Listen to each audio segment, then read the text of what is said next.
Good morning, Nigeria. Good morning, Africa. Good morning, world. My name is Barrister Pink Republic, aka the Princess of Umokbo Oka, Anambra State. Am I the only one that noticed that even under AC or under fan, that this weather is very hot? Now, wow, do they want to boil us? Chai, chai, chai, chai, chai. Okay, let me quickly delve into the hot topic for today. Today, Igbo people were in Ile-Ife long before the Yorubas came. That's coming from Obi of Onitsha. His real name is Alfred Achebe. So before I will start saying anything, I have to play this video for you people. Yes, because you play evidence, because that's what he said. I was not born when that happened, but I just want you to pay attention.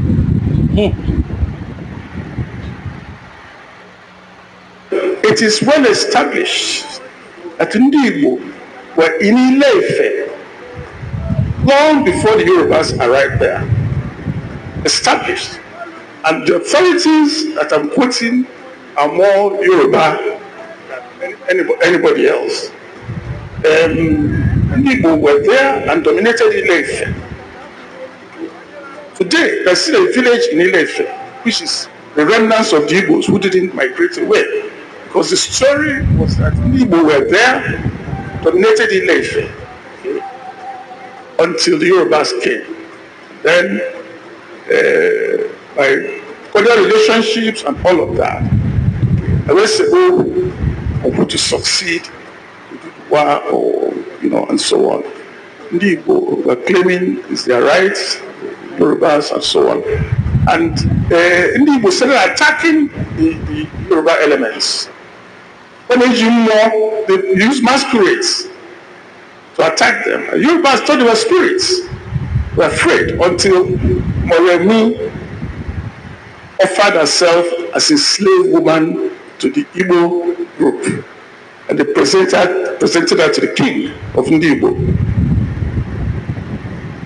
As she found the secret, and more Agro spirit, and gave the story back to their people. And they defeated Ndi Igbo.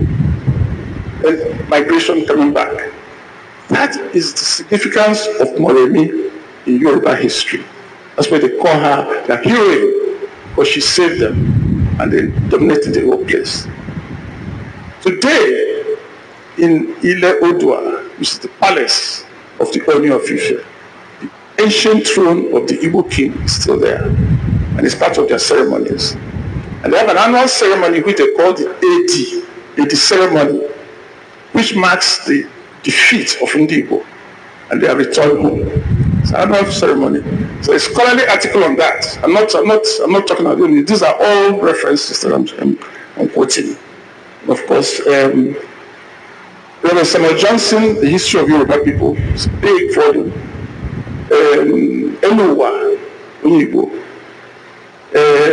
Aremu, Ijosakin, and Ademiliya are Yorubas. They wrote this scholarly article on the annual festival. Professor Ade Obayemi, who is one of the top Yoruba historians, and of course Oba himself, in the dispute between Oni of Ife and Ulubo of Ugbo land, Ife people claim that Moremi is their heroine. Olubo said she's a traitor, that she was the one who revealed the secret that led them to get away, and that Ndi Igbo were in Ile-Ife before the Yorubas arrived. Oni said, no, Ndi Igbo, IGPO, were there before Yorubas arrived, before Oduduwa arrived. In public, in print, in the newspapers. So what is the difference between Ugbo and Igbo? That's for another discussion, another time. So I just want people to understand. Do you know why I played this video? I think this lecture took place maybe late last year, that's 2024, or early this year. But whichever is the case, because of the continuous statement of saying that Igbos should leave the southwest That is why I made this video. I decided to repop this video. I keep hearing people saying that why can't everybody go back to the way they were before? Everybody in their own zone. Igbo should go back to their southeast and leave southwest alone, especially Lagos and everywhere. So what I want to bring to you people is that there are facts that Ndi Igbo have been living in southwest long before the Yorubas, some of the Yorubas came, right? So we have to be established fact, because we don't know any other place in the southwest they have lived before people came to them. So because of the trouble, you know, it is common among an Igbo man, when the trouble is too much, they will say, okay, let them go back to where they are from. But these current ones are not ready to go back to where they are from. They are ready to fight for their rights. And we should also understand that Nigeria is not about black, white, or tribal. We are supposed to be speaking in unity. It is because of our disunity. That is why somebody from another country will be warning us. And I just found out recently that there is a treaty between us and Nigeria and America. When such wars are happening, they can intervene. That is what I just found out recently. I didn't even know about that treaty. But I was made to understand that there is a treaty. So the truth about all these things, that we are all one in Nigeria. We should not be seeing ourselves separate. Because whatever land you think you are on, it belonged to somebody long time ago before you came there. To me, for Obi of Onitsha to bring out this thing again is to shake table and to put people in their place. We should not be looking ourselves differently. Our land, our people. Who is your land? Who is your people? What if that person that you are chasing away is your long distant relative that relocated and they find their way back again? You don't know. I always tell people, when you point with one finger, see how many is pointing you back. It's 4. We should all learn to live in peace and don't be having hatred towards a particular tribe in this Nigeria. Because what I see is that people have too much hatred, and we should stop it, and we should learn to live as one. So let me quickly move over to the next topic. The next topic, we also shake table. You know, we'll be wondering, who are all these traffickers? One has been trapped and one has been caught. So let me establish the story. So you also go to my blog, you'll find the story there. You see this lady and her mother, yes, has been exposed, and the lady has been found out to be a key figure in trafficking people to Libya from Benue State. The post was shared by a user identified as The Naked Elder Zege or Kwande. Names Miss Joy O. Donka and her mother Mrs. Yikusun O. Adoka of Konya in Konshisha local government area as the of Benue State, has been identified as the mastermind behind trafficking ring in Benue State, not only in Nigeria. So according to the post, the Joy allegedly funds her mother to lure unsuspecting girls with promises of cleaning jobs in Libya, offering salaries between 350,000 and 400,000 a month. Once the victims accept, they are routed through Kano, where the real nightmare begins. The post details how the journey across the desert turns deadly. Some victims are kidnapped for ransom, others die under brutal conditions, and those who make it to Libya are subjected to beatings, starvation, and eventual sale into prostitution. It further alleges that Joy performs disturbing rituals involving victims' hair, blood, and photos to enforce control and obedience. Once in Libya, the women are forced to walk off debts of up to 10 million naira, often servicing dozens of men daily under appalling conditions, where even basic hygiene items like condoms are scarce. That means they sleep with the ladies without condoms, giving you HIV and other diseases. But there's a glimmer of hope under mounting pressure. Joy reportedly agreed to release some of the women under her control, possibly signaling the beginning of the end of her operation.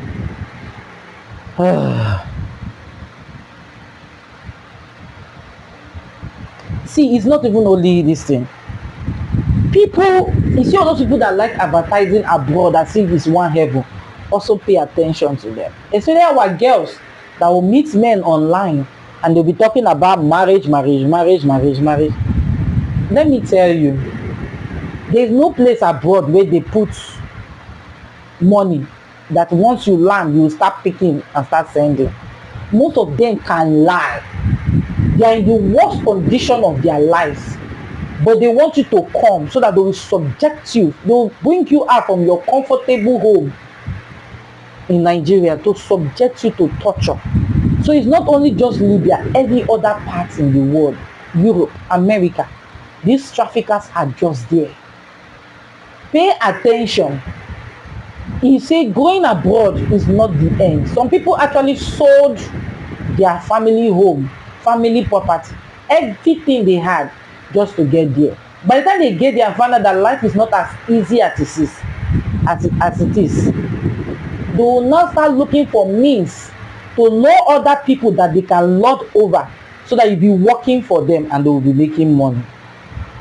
What people don't understand, as a lawyer, you can't go to another person's country to practice. You must start either from the beginning, because they say, oh, common law country. But I know people who actually has tried to practice abroad as a lawyer. It's like they practically started from the beginning, and these are common law countries that we thought that, oh, once you just go to their law school, you will start practicing. I know somebody that told me that he's practically started from the beginning. So you cannot have a good certificate or a good job that at least that can pay your rent, put food on the table, and you just discard it like that just because somebody told you that abroad. I saw a video of a banker washing toilet abroad, and she said she prefers to wash toilet abroad than to be working in a bank in Nigeria. That is not life. Why are you wearing face masks and it's like everywhere is smelling and stinking and you're washing? We need to pay attention to the fact that long throat has made people being banged up abroad. Don't be banged up by this abroad. If you go there, so have you ever thought of the fact that you can make money here, go and visit abroad and come back? Have you ever thought of that fact? All what those people are telling you are pure lies. They are a bunch of traffickers. You must have been so relaxed with this person on social media, but don't be relaxed on your security. They are telling big lies. And even if you want to risk it and say, oh, let me just go and visit the person, carry our Nigeria embassy number. Inform people where you are going to, because a lot of people are secretive. Let it not spoil. You go spoil, because when they trap you for trafficking ring, that is when the country go know, the whole world go know say you did there. I don't know, because I'm speaking BB English. Let me speak it in Pidgin. Run, stay away from this unnecessary traveling abroad to go and look for job.